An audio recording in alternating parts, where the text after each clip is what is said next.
नमस्कार, मैं डॉक्टर जितेंद्र कुमार आपका जेके बायोलॉजी क्लास में स्वागत करता हूं। और आज के हम इस वीडियो में मेथड इन बायोलॉजी को बिल्कुल सरल और आसान भाषा में सीखेंगे और देखेंगे किस तरह के सवाल जो है सीएसआर नेट लाइफ साइंस नवंबर 2020 में पूछे गए थे, उस सवाल को सोल्व करेंगे और बिल्कुल सरल भाषा में। और यह सवाल के साथ हम कंपेयर भी करेंगे किस तरह के सवाल पास्ट में कैसे पूछे गए थे और फ्यूचर में कैसे पूछे जा सकते हैं। तो आइए हम लोग इस सवाल को देखते हैं और इसका एनालिसिस करते हैं। एक सवाल था, which of the following protein produce dark and blue purple colour in the presence of 5 bromo 4 chloro 3 indolyl phosphate and nitro blue tetrazolium. तो इस कंपाउंड का जो ये देख रहे हैं, इसका जो आंसर होना चाहिए था एल्कलाइन फास्फेटेज, है ना। ये एल्कलाइन फास्फेटेज क्या करता है, फास्फेट ग्रुप को रिमूव करता है एट 5 प्राइम। ध्यान रखिएगा, एल्कलाइन ग्रुप क्या क्या करता है, एल्कलाइन फास्फेटेज 5 प्राइम पर फास्फेट ग्रुप को रिमूव करता है। और यह तो बहुत कॉमन इसका काम है, और इसका काम एल्कलाइन फास्फेटेज क्लोनिंग में भी हम लोग इस्तेमाल करते हैं। लेकिन इस सवाल के लिए जो आंसर था बिल्कुल क्या था, एल्कलाइन फास्फेटेज जो फास्फेट ग्रुप को क्या करता है, रिमूव करता है। तो ये साल्ट से क्या करता है, रिमूव करता है। और ये नाइट्रो ब्लू टेट्राजियम जो साल्ट है, जो काफी सेंसिटिव है डिटेक्शन के लिए, एल्कलाइन फास्फेटेज के डिटेक्शन के इस्तेमाल में आता है। साथ साथ ये जो कंपाउंड है इन सिटू हाइब्रिडाइजेशन और इम्यूनोकेमिस्ट्री में काफी फ्रिक्वेंटली इस्तेमाल होता है। और डीएनए क्लोनिंग में इसका एंजाइम का हम लोग इस्तेमाल करते हैं और सेल्फ लाइगेशन को रोकने के लिए काम करते हैं। इसके लिए मैंने एक अलग से वीडियो बनाया है, जिसका मैं लिंक आपको डिस्क्रिप्शन बॉक्स में डाल दूंगा। आप देख सकते हैं एल्कलाइन फास्फेटेज का मोड ऑफ एक्शन किस तरीके से है और कैसे वो सेल्फ लाइगेशन को क्या करता है, क्लोनिंग में सेल्फ लाइगेशन से को प्रिवेंट करता है क्लोनिंग के दौरान। ठीक है, चलिए इस सवाल को हम लोग देखते हैं कि क्या कह रहा है। बोल रहा है कि in cloning experiment DNA molecule PST first fragment was inserted in the PST1 site cloning factor of 3 kb। तो आप देखिए क्या बता रहा है कि ये 3 kb का जो भी वेक्टर है और यहाँ से PST से काटा गया है, PST दोनों जगह क्या है, PST से काटा गया है, PST से काटा गया है। और इसमें क्या किया गया, इंसर्ट को आपको जोड़ा गया, PST से काटा गया है एंजाइम से, ठीक है। और इसमें क्या जोड़ा गया, क्या जोड़ा गया, इंसर्ट को जोड़ा गया है, ऐसा बताया जा रहा है। और बताया जा रहा है कि digestion is conferred with PST. अगर पीएसटी से काटिएगा इस तरीके से तो आपको तो एक तो वेक्टर मिलेगा और एक क्या मिलेगा, ये आपका जो इंसर्ट है वो मिलेगा, दो चीज मिलेगा, ठीक है। और बोल रहा है क्या कि appearance in the single band corresponding to 3 kb on agarose gel. तो हो क्या रहा है कि अगर आप जेल पर चला रहे हैं तो आपको एक ही बैंड 3 kb का मिलता हुआ प्रतीत हो रहा है, ठीक है। तो इसका मतलब क्या है कि what is the possible size of clone fragment. तो क्लोन फ्रेगमेंट अगर नॉर्मली अगर थोड़ा भी डिफरेंस रहता, ऊपर रहता या नीचे रहता, तो क्लोन फ्रेगमेंट अगर बड़े साइज का रहता तो ऊपर रहता और छोटे साइज का रहता तो नीचे जाता है। और ये आपका वेक्टर था, जब सेम पोजीशन पर आ रहा है इसका मतलब क्या है कि आपका इंसर्ट भी यहीं पर है सेम साइज का। तो आपका जो सही आंसर क्या होगा, वास्तव में 3 के भी ही सही आंसर होगा। रिस्ट्रिक्शन डाइजेशन के सवाल काफी फ्रिक्वेंटली पूछे जाते हैं और इसका इस्तेमाल लोग मैपिंग के लिए भी करते हैं। इसका लिए मैंने अलग से एक वीडियो बनाया है जिसका मैं लिंक डिस्क्रिप्शन बॉक्स में डाल दूंगा, आप चाहे तो उसको देख सकते हैं, ये आपके लिए काफी फायदेमंद होगा। अगला सवाल देखते हैं क्या बोल रहा है। In context of plant breeding and genetic engineering which of the following is correct statement. कोई है प्लांट ब्रीडिंग कर रहा है, जेनेटिक इंजीनियरिंग कर रहा है, आरडीटी, तो कुछ स्टेटमेंट दिएगा, आपको करेक्ट चूज करना है। क्या बोल रहा है, इन to achieve the high expression level heterologous gene transgenic plants promoter of a bacterial origin is often fused। बात यहाँ है कि अगर बैक्टीरिया में अगर एक्सप्रेस कराना है तो बैक्टीरिया का प्रमोटर यूज होगा, अगर प्लांट में अगर एक्सप्रेस कराना है तो प्लांट का प्रमोटर यूज होगा। तो ये जो स्टेटमेंट है बिल्कुल क्या है, इनकरेक्ट है। प्रमोटर वही का होना चाहिए जिसमें क्या एक्सप्रेस आपको कराना है। हर जगह आप बैक्टीरिया का प्रमोटर इस्तेमाल नहीं कर सकते। दूसरा क्या बता रहा है, F1 progeny derived from the cross between inbred lines and low genetic diversity is more likely to show heterosis। Heterosis का मतलब क्या होता है, सुपीरियरिटी, पेरेंट से भी सुपीरियरिटी, जो कि हम लोग डिस्कस करते हैं। और यहाँ पर क्या हो कि जैसे ही आप इनब्रीडिंग करते हैं तो इनब्रीडिंग से सुपीरियरिटी नहीं आती है, ठीक है, इनब्रीडिंग से जो सुपीरियरिटी है वो लॉस होती है, ठीक है। तो ये भी आपका क्या होगा, एक गलत आंसर होगा। Agrobacterium mediated plant transformation always single copy of the trans is inserted in the host genome. ये भी स्टेटमेंट गलत है। हम लोग पढ़ते हैं कितने कॉपी अंदर गए, तो एग्रोबैक्टीरियम से करें या किसी चीज से भी करें ट्रांसफॉर्मेशन, आपके पास कोई कंट्रोल मेथड नहीं है कि सिंगल कॉपी ही जीन है ट्रांस जीन के अंदर, होस्ट जीनोम के अंदर जाएगा। मल्टीपल कॉपी जाते हैं, नहीं भी जा सकते हैं, ठीक है, लेकिन तो ये भी स्टेटमेंट क्या है, गलत है। अब आगे देखते हैं। Quantitative traits are typically characterized by discontinuous phenotype, और quantitative traits qualitative traits are typically characterized by discontinuous और quantitative traits are often continuous phenotype variation। ये जो स्टेटमेंट है बिल्कुल क्या है आपका सही है, जिसको हम लोग पढ़ते भी थे, continuous variation, discontinuous phenotypic variation को हम लोग पढ़ते थे, जेनेटिक्स में हम लोग पढ़ते थे इस बात को। तो ये आपका जो आंसर होगा 4 क्या होगा, सही होगा। अब देखिए एक सवाल था, ये काफी फ्रीक्वेंटली हम लोग क्लोनिंग में इस तरह का इस्तेमाल करते हैं, नंबर ऑफ सेल्स को काउंट करते हैं, कितना बैक्टीरिया है, या डाइल्यूट करते समय ग्रोइंग के प्रोटीन एक्सप्रेशन के लिए ऑल टुगेदर हम इस चीज को करते हैं। और यहाँ क्या बता रहा है कि आपको काउंट करना है नंबर ऑफ सेल पर वेल, है ना, डाइल्यूशन का सवाल है। Total number of cell 1 ml culture bacteria 2.7 into 10⁻⁶, मतलब कि अगर एक वेथी है और इसमें क्या है 1 ml बैक्टीरिया है, तो बता क्या रहा है कि इस 1 ml बैक्टीरिया में आपके पास कितना है 2.7 और गुने 10⁻⁶ क्या है आपके बैक्टीरिया है। Culture was diluted 27 fold and 100 microlitre seated पर वेल इन 96 वेल प्लेट। तो क्या किया गया कि पहले तो इसको डाइल्यूट किया गया है 27 टाइम्स, 27 फोल्ड। तो डाइल्यूशन करने के बाद क्या होगा बैक्टीरिया का अमाउंट, तो 2 into 7 इसको डिवाइड कर देंगे, 27 से क्या कर देंगे, डिवाइड कर देंगे। तो क्या होगा देखिएगा ध्यान से, अगर 27 से हम लोग इसको डिवाइड कर दें तो आप इसको कैलकुलेट कर सकते हैं, और कैलकुलेट करने के बाद जो आपका आएगा 1 into 10⁵, एक काट देंगे, है ना, तो इसको 10 हो जाएगा, और एक कट जाएगा तो ये क्या हो जाएगा 10 10, तो ये 1 into 10⁵ बैक्टीरिया आपका होगा, 1 into 10⁵ आपका बैक्टीरिया होगा। अब आगे की कहानी को हम लोग समझते हैं। ये क्या बोल रहा है, ये कितने के लिए है, 1 ml के लिए।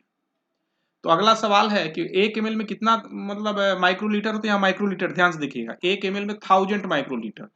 तो 1000 माइक्रोलीटर में अगर इतना बैक्टीरिया है तो आपको बताना क्या है कि 100 माइक्रोलीटर में कितना बैक्टीरिया होगा। तो क्या हो जाएगा, सिंपली इसको कैलकुलेट कर सकते हैं, 100 माइक्रोलीटर के लिए क्या हो जाएगा 1 into 10⁴ बैक्टीरिया हो जाएगा, ठीक है। तो इस तरीके से आपका जो आंसर होगा, कौन सा आंसर होगा, 1 into 10⁴ बैक्टीरिया आपका क्या होगा, सही होगा, आंसर 4 इसका होगा। आइए कुछ और सवाल को हम लोग बिल्कुल सरल भाषा में सीखते हैं।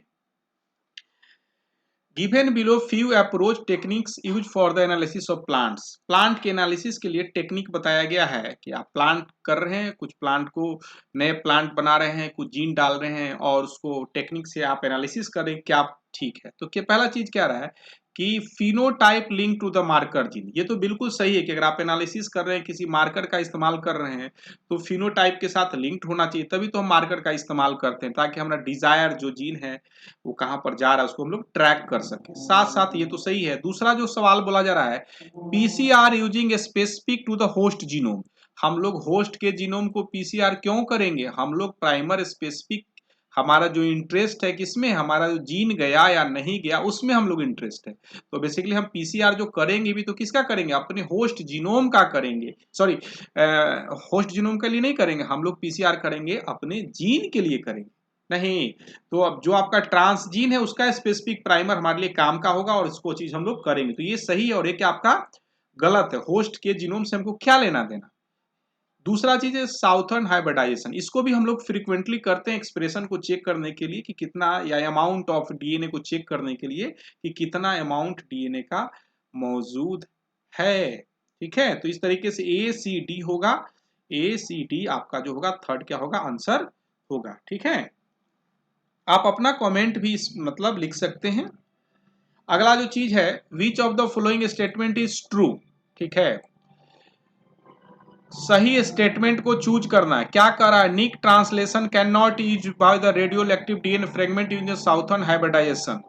कैन नॉट, ये जो गलत है। निक ट्रांसलेशन हम लोग पढ़ते हैं और इसके लिए मैंने एक अलग से वीडियो बनाया है निक ट्रांसलेशन का, मैं डिस्क्रिप्शन बॉक्स में लिंक डाल दूंगा, आप उसको देख सकते हैं।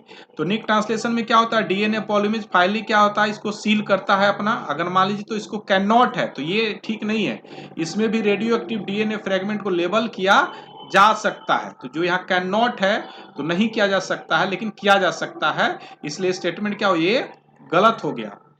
दूसरा जो चीज है क्या, और देखते हैं, जैसे FLP marker typically use to screen heterozygote from homozygotes. FLP क्या है, कोडोमिनेंट मार्कर नहीं है। अगर एक कोडोमिनेंट मार्कर रहता तो होमोजाइगस और हेट्रोजाइगस से हम लोग डिफरेंशिएट कर पाते। अगर यही क्या रहता, आरएफएल रहता, रिस्ट्रिक्टेड फ्रेगमेंट लेंथ पॉलीमॉर्फिज्म या एसएनपी मार्कर, तो स्टेटमेंट क्या रहता, सही रहता। तो ये भी स्टेटमेंट आपका क्या हो गया, गलत हो गया। अब अगला क्या है, 2D gel electrophoresing separating the protein, first separated on the basis of their size and then basis of their pi.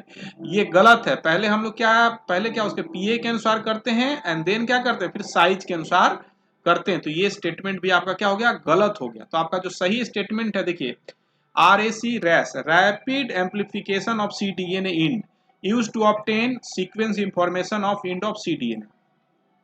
इस टेक्निक का इस्तेमाल, रैपिड एम्पलीफिकेशन ऑफ cDNA का इस्तेमाल, पिछले बार भी सीएसआईआर में इस तरह के सवाल पूछे गए कि रेस क्या होते हैं। तो rapid amplification of cDNA ends, अगर सरल भाषा में बोले तो कोई भी मैसेंजर आरएनए को टेम्पलेट इस्तेमाल करके आप डिफाइन इंटरनल साइट के अननोन सीक्वेंस को आइदर 3 प्राइम और 5 प्राइम इंड पर क्या कर सकते हैं, एम्पलीफाई कर सकते हैं। ठीक है, तो आपका जो आंसर होगा क्या, ये सही है। रेस के बारे में आपको जानना चाहिए। ये क्या बोल रहा है, विच of the following approach marker use typically use for the discovering polymorphism between the two closely series of plant crop plant. तो क्या कर रहा है कि ये पॉलीमॉर्फिज्म है, मतलब बहुत माइनर चेंजेस है। तो उस माइनर चेंजेस को आप कैसे अलग कर सकते हैं, उसके लिए सबसे बढ़िया मेथड है क्या है, जो जीनोटाइपिंग करना, सीक्वेंसिंग से कहिए, जीनोटाइप बेस्ड सीक्वेंसिंग। ठीक है, तो इसको सीक्वेंसिंग से होगा इसका आंसर, जो कि सही आंसर है। ठीक है, एफएलपी और एसएसआर, ठीक है, ये नहीं होगा। आरएपी रैंपेंट एप्लीकेशन पॉलीमॉर्फिज्म है, माइनर वेरिएशन है, तो आप इन चीजों की मदद से लेके अच्छी तरीके से नहीं कर पाएंगे, लेकिन सीक्वेंसिंग की मदद से काफी आसानी तरीके से जो क्रॉप प्लांट है, जो क्लोजली रिलेटेड है, आप उसको डिफरेंशिएट कर पाएंगे। क्या कर रहा है, विच of the flowing set terms match correctly. आपको मैच जो करेक्ट है उसको देखना है कि कौन सही है या कौन गलत है। तो यह बोला जा रहा है कि fluorescence microscopy use the dye absorb and emits the same wavelength. ये स्टेटमेंट क्या बिल्कुल गलत है। क्या कहता है, डाई का हम लोग ऐसे डाई का इस्तेमाल करते हैं कि जिस वेवलेंथ पर एक्साइट करते हैं उससे ज्यादा वेवलेंथ का क्या है, एनर्जी, और या ज्यादा वेवलेंथ का क्या है, एमिट करता है लाइट, ज्यादा वेवलेंथ का, और यही फ्लोरोसेंस। जबकि यहाँ पर बोल रहा है कि आपको दोनों सेम लाइट का वेवलेंथ होना चाहिए, जो कि ठीक नहीं है। Confocal use for the pin point illumination and detection apparatus. तो कॉन्फोकल माइक्रोस्कोपी में हम लोग फोकल प्लेन को काटते हैं और क्या करते हैं, इमेज को बहुत क्लीन तरीके से ऑब्टेन करते हैं।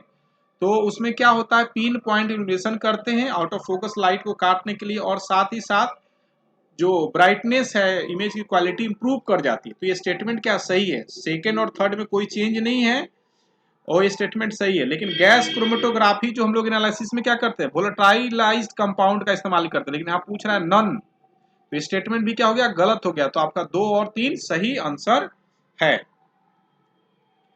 अब हम लोग और कुछ सवाल को देखते हैं। ये काफी महत्वपूर्ण सवाल है और इस तरह के सवाल कंसिस्टेंट एग्जामिनेशन में पूछे जाते हैं। 4 नंबर का सवाल है, रिस्ट्रिक्शन डाइजेशन मैपिंग कैसे करते, इसी का सवाल है। तो बता रहा है कि recognition sequence of digestion pattern below. Recognition sequence है और ये बताया गया है प्लास्मिड में कि मल्टीपल क्लोनिंग साइट्स है, और मल्टीपल क्लोनिंग साइट्स में ये सीक्वेंस दिया हुआ है। और आपको दिखाया गया है कि आप वेक्टर जो कर रहे हैं, जो डीएनए फ्रेगमेंट ऑब्टेन कर रहे हैं, साल1 से और हिंड3 से कर रहे हैं, तो आपको कौन सा कंफर्टेबल होगा।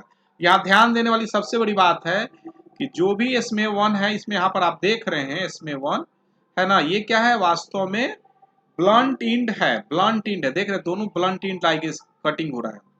और जबकि ये क्या हो रहा है, स्टिकी इंड है, स्टिकी इंड है।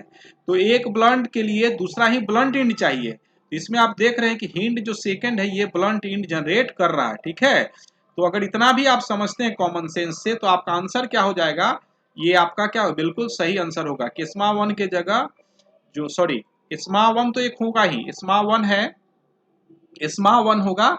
स्मा 1 इसलिए होगा क्योंकि हिंड 3 से जो कटा हुआ साइट है ये स्मा 1 में जुटेगा। अब अगला सवाल है देखना कि साल 1 के साथ क्या होगा। तो साल 1 के साथ होगा क्या कि आप देखेंगे कि यहाँ से कटता है तो बाकी जो बनता है TCGA, TCGA आप इसको देख सकते हैं कि TCGA यहाँ पर क्या है, कॉम्प्लीमेंट्री बेस है हिंड 3 का। तो हिंड 3 का जो स्टिकी हिंड किससे कट के जुट जाएगा, ये साल 1 से जुट जाएगा। तो आपका जो सही आंसर होगा क्या होगा, 1 होगा, ठीक है। अगर आप जेके बायोलॉजी क्लास को लाइक करते हैं तो चैनल को सब्सक्राइब करें, लाइक करें, शेयर करें और अपना कमेंट बॉक्स में कमेंट जरूर लिखें। ये हमें नए वीडियो बनाने के लिए इनकरेज करता है। और lastly thank you for watching the video. और अगर आप हमारे यहाँ क्लासेस ज्वाइन करना चाहते हैं ऑफलाइन या ऑनलाइन, तो आप इस नंबर पर कंसल्ट कर सकते हैं 6202692436 पर, ठीक है। यह कोचिंग बोर्डिंग रोड पटना में स्थित है। Thanks once again for watching the video.